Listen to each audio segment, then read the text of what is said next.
It's amazing how one sentence can end a 2-year relationship. I didn't even see it coming until the words were out of her mouth. We were sitting on the couch last night, the TV playing something neither of us was watching. I'd asked a simple question. How was your dinner with Liam? Liam is her ex. She'd been seeing him for closure coffee or catch-up dinners about once a month for the last 6 months. Each time I'd swallowed my discomfort. But this time she'd come home smelling of his specific cologne, the one I'd smelled on her jacket a few weeks back and ignored. I just wanted a straight answer. She looked at me, a little smirk playing on her lips, and then she laughed. She actually laughed.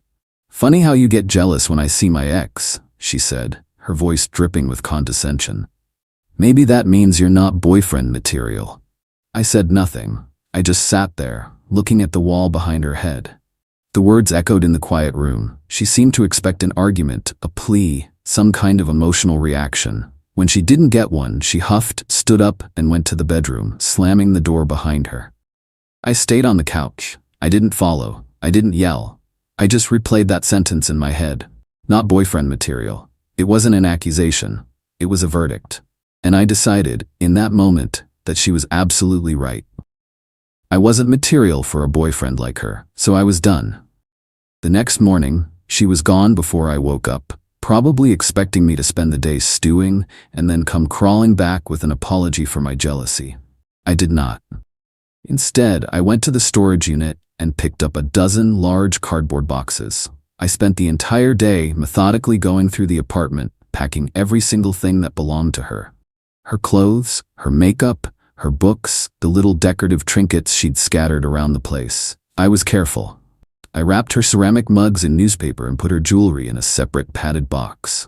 I didn't throw anything, break anything, or keep anything. By 4 p.m., 12 boxes were neatly taped up and stacked by the front door. The last step was the most important. I'd found Liam's address easily enough from an old Christmas card she'd left in a drawer. I paid for a courier service online. It cost me $227.50 for same-day premium shipping. The confirmation email arrived at 4:15 p.m. with tracking number 881-4B7992C. I printed the receipt and left it on the now empty coffee table. I shipped every single one of her belongings straight to her ex's front door. Then I ordered a pizza and waited. The first call came at 7:03 p.m. It was her.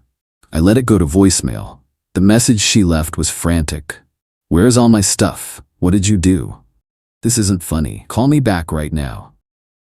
5 more calls followed in rapid succession. I ignored them all. Then came the texts. A flood of them, starting with confusion, then escalating to rage, then devolving into threats. I read them without replying. It felt like watching a storm from behind a thick pane of glass. The real fireworks started the next day. A call from an unknown number. I answered, put it on speaker, and set my phone to record. It wasn't her. It was her mother. I don't know what kind of sick game you're playing, she started. No hello, no preamble. But you can't just throw Rebecca out on the street. She has rights. She lives there. You have to let her back in to get her things. I listened patiently until she was done. Good morning, Karen, I said calmly. All of Rebecca's things have been delivered to her. She should check with Liam. As for her living here, I'd suggest you review the lease agreement for apartment 4B. There was a pause. What does the lease have to do with anything? She snapped. It has everything to do with it, I replied. Rebecca is not, and has never been, on the lease. She was a guest, my guest, and her invitation has been revoked. This was the first major pillar of my plan, and I had built it on a solid foundation. When we moved in together, I was the only one who signed the lease. She'd just started a new job and her credit wasn't great, so we agreed it would be simpler for me to be the sole leaseholder. At the time, it felt like a gesture of support. Now it was my shield. The guest clause, Section 7, subsection C, was crystal clear. Occupancy, by any single guest, is limited to a period not exceeding 14 consecutive days without prior written consent from the landlord. Long-term guests must be formally added to the lease agreement. She had been a guest for 2 years, and I had never asked for that consent. My landlord, Mr. Henderson, was a stickler for rules. He was an old-school, by-the-book property manager who documented everything. Karen sputtered on the other end of the line. That's ridiculous. She paid rent. No, I corrected her. She transferred money to my account every month to help with expenses. All rent and utility payments came exclusively from my bank account, a fact I have receipts for. She has no financial ties to this property. I could hear her breathing, the fury radiating through the phone. You'll be hearing from our lawyer, she said and hung up. I immediately drafted an email. The recipient was Mr. Henderson. The subject line was simple: guest departure notification, apt 4B. In the body, I wrote, Dear Mr. Henderson, this is to inform you that my long-term guest, Rebecca Martin, has permanently vacated the premises as of yesterday, September 10th. Per our lease agreement, I remain the sole occupant of the apartment. Please let me know if you require any further documentation. Best, my name. I hit send at 11:32 a.m. The response came less than an hour later. Thank you for the notification. Your file has been updated accordingly. H. I screenshotted that email exchange. It was another piece of evidence for my collection. For a couple of days, it was quiet. Eerily so. I started to think maybe they'd given up, that the threat of lawyers was just a bluff. I should have known better. The next phase of the attack came from a different direction. Our social circle. We had a core group of mutual friends, primarily two other couples, Mark and Sarah, and Ben and Emily. We'd all been friends for years. On Thursday night, I got a text from Sarah. Hey, can I call you? Something's come up. I agreed. She sounded hesitant. Look, she began, I don't want to get in the middle of this, but Rebecca has been posting some really nasty stuff in our group chat. She's telling everyone you had a psychotic break, that you screamed at her and threw her out with nothing but the clothes on her back because you're a jealous, controlling monster. I felt a cold knot form in my stomach. It wasn't enough to get rid of me. She had to destroy my reputation too. Sarah, do you believe her? I asked. There was a pause. Honestly, it doesn't sound like you, but she's being very convincing. She's saying you were tracking her phone and that you threatened her. This was the smear campaign. I had expected it, but hearing the specifics made it real. Could you send me screenshots of what she's saying? I asked. Sarah hesitated for a second, then agreed. A minute later, my phone buzzed. There were 5 screenshots from their WhatsApp group, the gang. I read through them. It was a masterclass in manipulation. Rebecca's texts were filled with tear-eyed emojis and dramatic pronouncements. I'm just so scared. He was like a different person. He screamed at me for hours. I was terrified. He probably burned all my things. All my family photos are gone forever. Ben and Emily were eating it up, sending messages of support. Mark was quieter, mostly just reacting with emojis. The most damning lie was the one about the screaming. My entire response was predicated on the fact that I had said nothing. I knew a denial wouldn't work. It would just be my word against her dramatic performance. I needed irrefutable proof. I spent the next hour crafting my response. It wasn't for the group chat. It was a single, targeted message to Mark and Sarah. I trusted them to be the most rational of the group. I wrote, Hey guys, I'm not going to engage in a public argument, but I do want you, our closest friends, to know the truth. I'm attaching 3 things. 1.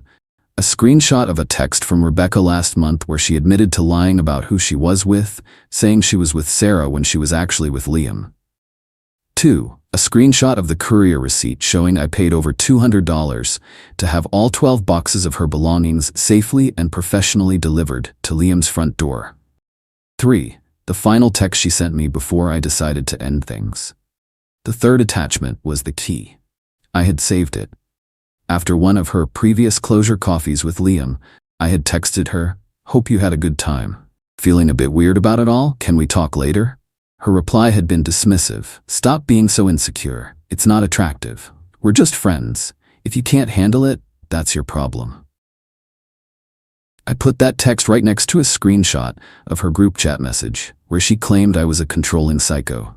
The contrast was stark. I ended my message to Mark and Sarah with one sentence. I never screamed, I never threatened her, and I never threw her things away. I just took her at her word that I wasn't boyfriend material, and I sent her and her belongings to the person she clearly preferred to spend her time with. I sent the message and turned my phone off for the night. The next morning, I had a reply from Mark. Wow. Just wow. We had no idea. Sarah and I are so sorry we even questioned you. This is insane. We're staying out of it, but just know we support you. Emily and Ben never reached out. The friend group was fractured, just like that. Rebecca had overplayed her hand, assuming I would just sit back and take the abuse. She didn't realize I was documenting everything. The consequence of her smear campaign was that she lost the only friends who might have taken her side without question. She had isolated herself with her own lies. A week passed. The apartment was clean, quiet, and finally felt like my own space again. I rearranged the furniture, bought a new rug, and got rid of the lavender-scented candles she loved that I had always hated. It was peaceful. I started to believe the drama was finally over. Then came the third escalation, and this one was the most audacious of them all. It was a Tuesday afternoon. I was working from home when a number I didn't recognize buzzed my phone. It was Karen, her mom again. This time her tone wasn't angry. It was dripping with false sweetness. "Hello," she said, her voice syrupy. "Listen, I know things have been tense, but we have a real problem. Rebecca has realized that in the rush of everything, a very important family heirloom was left behind. It's her great-grandmother's pearl necklace. It's been in our family for generations.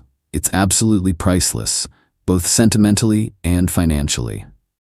I stayed silent, letting her talk. "She is absolutely devastated," Karen continued, her voice cracking with fake emotion. "She thinks it might have fallen behind the dresser in the bedroom. We wouldn't bother you, but it's just so important. Could we please arrange a time for her to come by with me, of course, just for 5 minutes, to look for it?" My blood ran cold. This was a Trojan horse. There was no necklace. This was a calculated attempt to regain access to the apartment. Once inside, she could refuse to leave, claim tenancy, and start a whole new nightmare of legal battles. They were trying to trick me, using sentimentality as a weapon. I knew I couldn't just say no.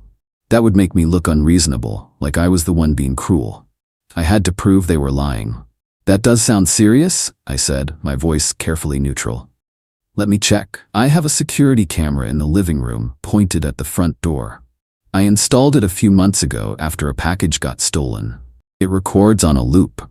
Let me review the footage from the day she left.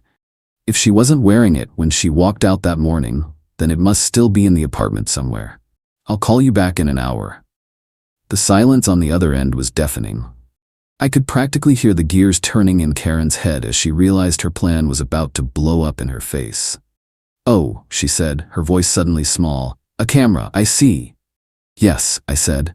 "For security. I'll check the footage and let you know." I hung up before she could reply. I immediately went to my laptop and pulled up the security feed archive.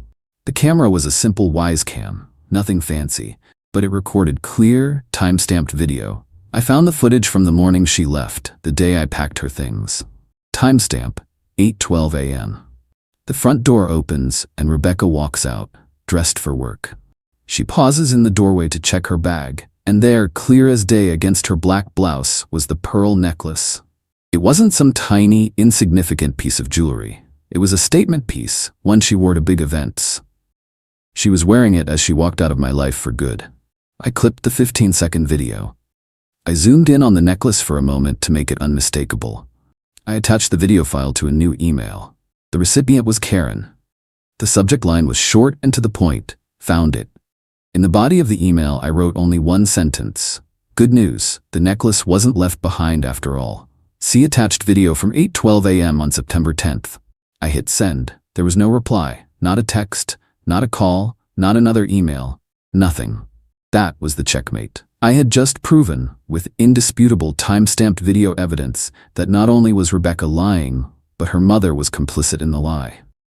They had tried to run a calculated, manipulative play to violate my home and my boundaries, and they got caught red-handed. The humiliation must have been absolute. There was no way to spin this. There was no way to claim I was the bad guy. I had simply presented the truth, calmly and methodically. The fallout from that final move was total silence from their side. But the story had one last unexpected chapter. About a month after the necklace incident, I received a text from a number I didn't recognize. "Hey, this is Liam. You don't know me, but you shipped your ex-girlfriend's stuff to my house a while back." My first instinct was to block the number. I was done with all of them. But curiosity got the better of me. I replied with a single question mark. His response came a minute later. Just wanted to say thanks. That was the craziest, most eye-opening thing that's ever happened to me. She showed up at my door that night screaming about you, then tried to move into my spare room. It took me 2 weeks to get her out. She's a lunatic. You dodged a nuclear missile, man. I stared at the text. I hadn't considered Liam's perspective in all of this. He wasn't just the ex, he was the unwilling recipient of my revenge. He was the final piece of collateral damage in Rebecca's campaign of chaos. I typed back, "Sorry you got dragged into that, hope it's all sorted now." His final text was the real closure. All sorted. Blocked her on everything. Realized how much therapy I needed after we broke up the first time. Your little delivery service was like the world's most expensive reminder. Cheers, man. I read his message and felt a sense of finality. It was truly over. The drama was exhausted, the lies exposed, the bridges burned to ash. Her attempts to control me, smear me, and trick me had all failed because I refused to play her emotional games. I relied only on facts, evidence, and the terms of our agreements. I blocked Rebecca's number. I blocked her mother's number. I went into the kitchen and poured myself a whiskey, enjoying the profound and simple quiet of my own home.